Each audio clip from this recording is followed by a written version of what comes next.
दोस्तों, आज मैं आपके साथ जो कहानी शेयर करने वाला हूँ वो कहानी है एक बालक की जो बहुत ही छोटा था।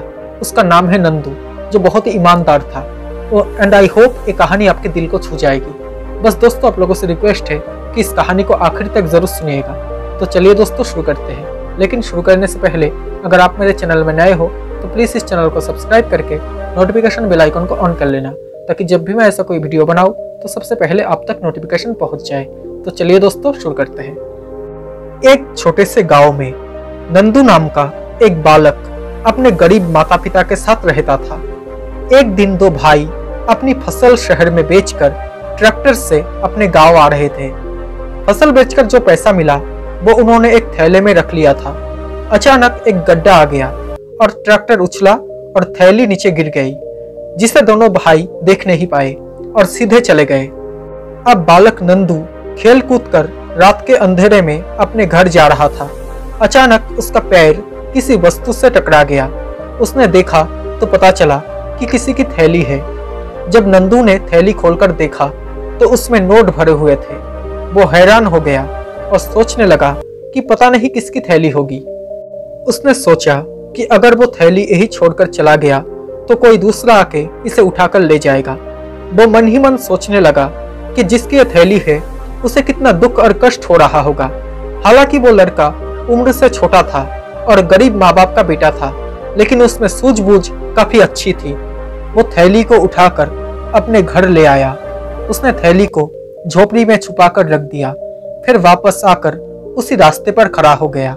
उसने सोचा कि कोई रोता हुआ आएगा और पहचान बताने पर उसे वो थैली दे दूंगा। और इधर वो दोनों भाई थोड़ी देर बाद अपने घर पहुंचे और ट्रैक्टर में थैली नहीं थी। दोनों भाई ये जानकर निराश होते हुए बहुत दुखी होने लगे। पूरे साल की कमाई थी उस थैली में, किसी को मिला भी होगा तो बताया भी नहीं। वो लोग यही सोचने लगे।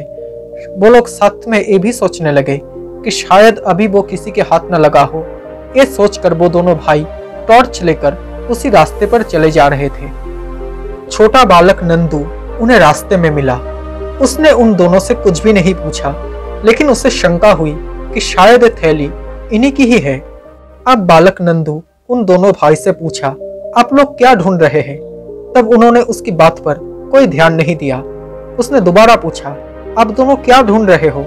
तब उन्होंने कहा, अरे कुछ भी ढूंढे, तू जाना, तुझे क्या मतलब? एक कहकर वो दोनों आगे बढ़ते जा रहे थे। नंदू उनके पीछे चलने लगा। वो समझ गया था कि नोटों वाली थैली अवश्य इन्हीं की ही है। अब नंदू ने तीसरी बार पूछा तो चिल्लाकर एक भाई ने कहा, अरे चुप हो जा, हमें अपना काम करने दे, दिमाग को और खराब मत कर। अब नंदू को समझ आ गया कि वो थैली अवश्य इन्हीं की ही है।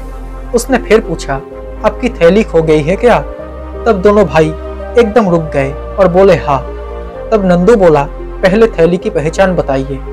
जब उन्होंने पहचान बताई तो बालक नंदू उन्हें अपने घर ले गया। टोकरी में रखी थैली उन दोनों भाइयों को सौंप दी। दोनों भाइयों की प्रसन्नता मतलब खुशी का कोई ठिकाना नहीं था। नंदू की ईमानदारी पर दोनों भाई बड़े हैरान थे। उन्होंने इनाम के तौर पर कुछ रुपए देने चाहे नंदू को, पर नंदू ने मना कर दिया और बोला, ये तो मेरा कर्तव्य था। अब दूसरे दिन वो दोनों भाई नंदू के स्कूल पहुंच गए। उन्होंने बालक के अध्यापक को ये पूरी घटना सुनाते हुए कहा, हम सब विद्यार्थियों के सामने उस बालक को धन्यवाद देने आए हैं। अब अध्यापक के आंखों से आंसू गिरने लगे। उन्होंने बालक की पीठ थपथपाई और पूछा, बेटा, पैसों से भरे थैले के बारे में अपने माता पिता को क्यों नहीं बताया आपने? तब नंदू बोला, गुरुजी, मेरे माता पिता गरीब है। रुपयों को देखकर उनका मन बदल जाता तो हो सकता है कि रुपयों को देखकर उसे लौटाने नहीं देते और ये दोनों भाई बहुत निराश हो जाते। ये सोचकर मैंने उन्हें नहीं बताया। अब ये सुनकर सभी ने नंदू की बड़ी प्रशंसा की।